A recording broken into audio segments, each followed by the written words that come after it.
So, why is it you don't have what you want or you desire? Or maybe it's just a challenge getting your basic needs met. Why? Well, if you've been in my world for a while, you know that if you want better answers, ask better questions.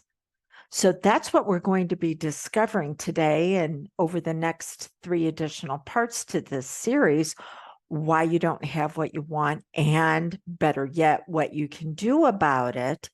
We're looking at the 4 different aspects to you and where there have been challenges, conflicts, and problems set up that when you continue to try to solve them, you're just going to graduate to the next level of problem. I mean, that's how we got through school, right? Is how many problems could we solve? And then they increased in their complexity.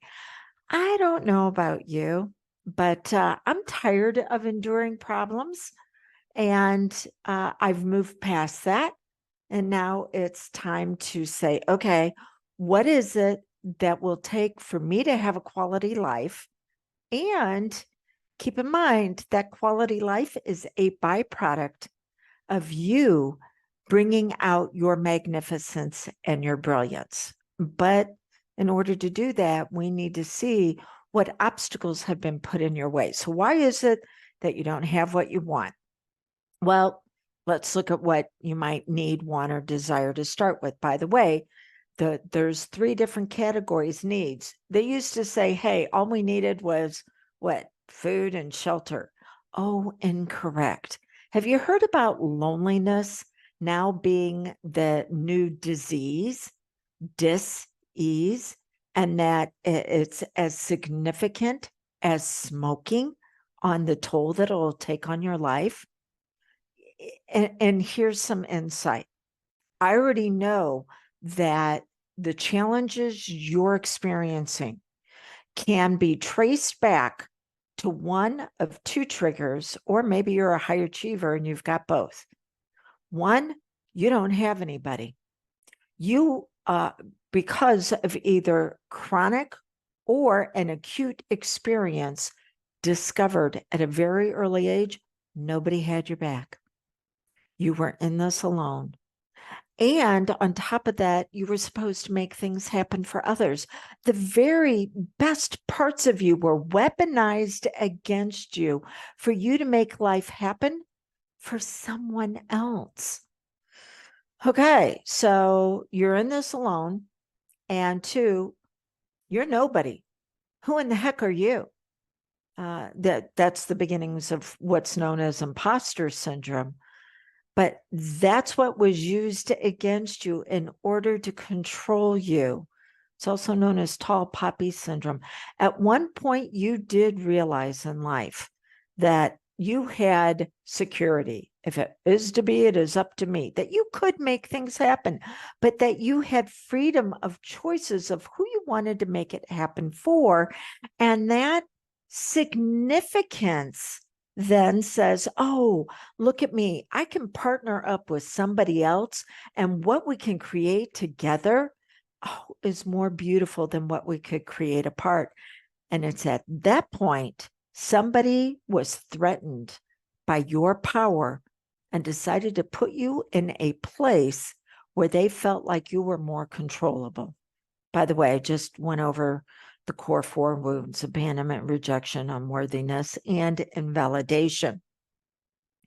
And so that invalidation is what they used against you for you to dim your light and only have your brilliance turned on when they were going to benefit from it. Now, again, this could have been chronic, repeating, or it could have been acute, but either way, you discovered that who you were was going to be dependent on other people, places, and things outside of you, which, by the way, is number 4 in the reasons why you don't have what you want. So let's go back to what it is you do want. Need, want, and desire. And so those needs, as far as, yes, you can make things happen. You do have freedom of choices. You do have the ability to pair up with somebody where it could be friends, it could be in work, it could be mentoring others or you being mentored. That's significance. And then the validation that the world is a better place because you are better in it. You need that. Then once we take it even further, because then that's when you begin to look at growing and developing additional aspects of yourself.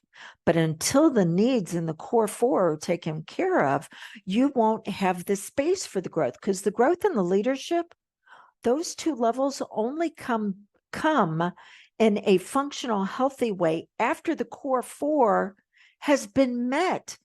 And yet, so many of us have learned to use growth and leadership as a distraction from the fact that we're still hurting and we're still in pain over something in the core four. Okay, so you've got your needs, then your wants, which are bringing out you even brighter than ever before, and then your desires. Your desires, your mission, vision, purpose, and path. So many people are like, they come to me and they're like, Dawn, I don't know what my path is. And I'm like, well, let's go back to your needs and your wants first before we do your desires. The reason why you're having a challenge with your desire is how you can assist others. Well, you can't give to them what you do not possess for yourself. What you're actually doing then is giving to get instead of giving because it's who you really are. We have what's known as the 5 to thrive. The 5 to thrive are finances, health, relationships, career, and untapped potential.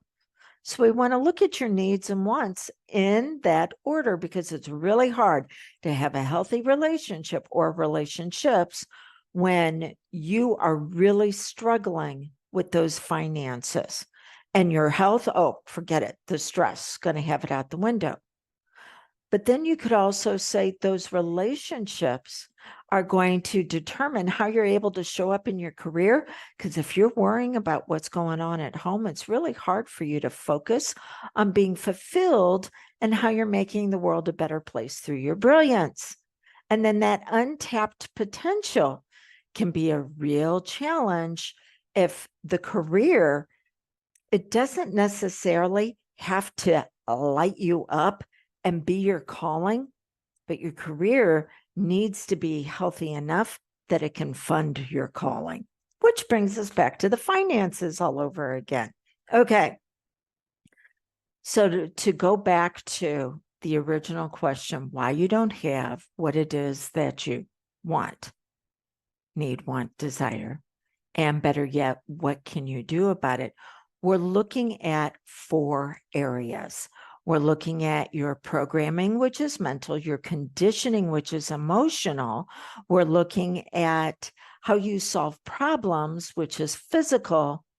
And then we're looking at your identity, because your identity is what allows you to hold on to success. Because we've all experienced something great happening in our lives, and then it just seems to slip through our fingers. We're like, what's up with that? Well, you only hold on to things because it's who you are, not what it is that you're doing. It's what you focus on. It's your feelings. It's those actions. That's your identity. Today, we're going to be looking at your programming, which is the mental level.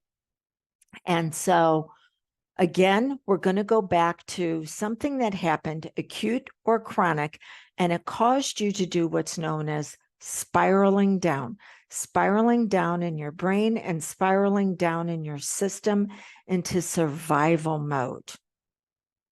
Now, the areas of your brain between your ears, the outer regions, well, that holds your intelligence It holds your ability to be able to project yourself into the future. So the decisions you make now support you here, but it also gives you the gift of a future that's going to be fulfilling. If you're spiraling down into survival, oh, okay. Well, now you know why you keep repeating the same actions and patterns.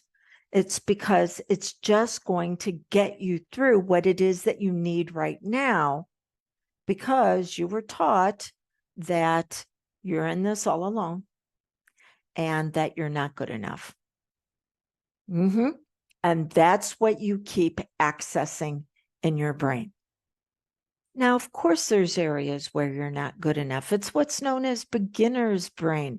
And we all need to be able to embrace that when we start something new, that, yeah, we're going to be challenged to discover more about ourselves. But in the area of your finances, your health, your relationships, your career, your untapped potential, this is a cycle you keep repeating that never gives you a different result. And it's because when you went through that experience that was either acute or chronic, things were put out of order. They were actually disordered. And that disorder can show up with what's known as the 4 Ps of learned helplessness. Here's the great thing: anything that's learned can be relearned. So the 4 Ps of learned helplessness are power over, power under. Now, your subconscious mind is what runs your habits and patterns. And any success you achieve, as well as keep, is based on your habits and patterns. So the subconscious does not use language, it uses symbols. And the problem that you keep facing again and again, well, it has assigned a symbol of that being really large and looming over you, and you're really small and tiny. I mean, if you think of the age that you may have been when that situation first took place, that's kind of like what happened. You were small, and that person or that experience was very, very large. And then it's really hard to be able to move forward in life when you're frozen in fear internally. So there's power over, power under. And then once we experience that, well, we begin to feel like it's permanent. It's always going to be like this. And then it gets pervasive and it infects all areas of our life. And then we make it personal. Must be something about us that we were missing, the reason why we keep going through this again and again. One of the things that I do with my clients is I assist them in writing their story, where we look at the showcase of their strengths, talents, abilities, and gifts, but then we also look at their weaknesses. Their strengths, talents, abilities, and gifts, a lot of the time, were things that were actually weaponized against them. And they thought it was because they were weak. No, there was something that had power over them, and then it was using it, or they were using it for their benefit, but at your expense. So with my clients, we look at, well, where did all of this come from? Because that part of the story is incomplete. It hasn't been written all the way. And what is it that you need to do to begin to step into having power over it? What is it that you want to have permanent? And what do you want to make temporary? Pervasive. If things are going to flow through your life, well, what is it that you want? What is it that you choose as the flow? And it is personal because it's about you. and your magnificence. By the way, here's a sidebar. If anybody ever says anything to you and they say it in such a way that they want you to take it personally, they may not always realize at a conscious level that they're doing it, but their subconscious realizes they want to have power over you. Be very aware, because that's manipulation. Okay, so things were put out of order. Instead of you being empowered to have power over the situation, it was put out of order that they or it had power over you, that it was going to be permanent instead of temporary. Things were put out of order that it was pervasive instead of contained, and it was out of order that it was personal in a way that would continue to create pain for you or harm. Okay. So what is it that you need to do to stop the self-sabotage and create the life that you desire? I would like for you to look at what do you feel maybe in the past 3 weeks that has shown up consistently where you feel like it has power over you. Now, out of the 5 to thrive: finances, health, relationships, career, untapped potential. Pick one and pick the lowest level that you're having challenges with, because if that foundation is faulty, it's really going to be a hard time to build anything else on it. So look at what you feel has power over you, and then ask yourself, well, what age were you taught not to be empowered, but actually to enable someone else in this area, but at your expense? And then understand she's the one that's still getting triggered, that younger you. I don't care if it was the you last week, last year, last decade, or in the beginning couple of decades in your life. She is the one that's getting triggered. She needs your assistance. Now, the trigger is never going to go away. You just need to add on to the story that your wise woman knows exactly how to step forward and then empower both you in the present. That's why it's called the gift. Both you in the present and the you in the past to come together in a partnership for power over, to choose what's permanent and temporary, to decide what's pervasive and going to flow through all areas of your life. And yeah, take it personal for progress that you choose.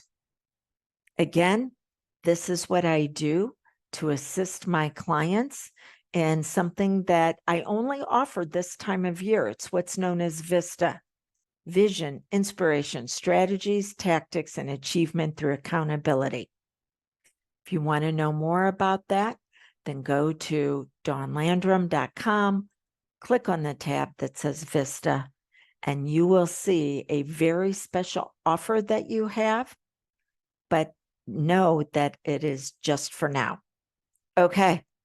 Until we get together on the second part of this series, which is your conditioning, how you've attached to perform for others, but in a way that causes pain for yourself until you're absolutely so exhausted that you have to give up. And it's the reason why you have nothing left for yourself, because you're not filling your bucket. You're so worried about filling everybody else's bucket with your brilliance and light, but at a way that's detrimental to you. Until we get together again on that, blessings on your brilliance.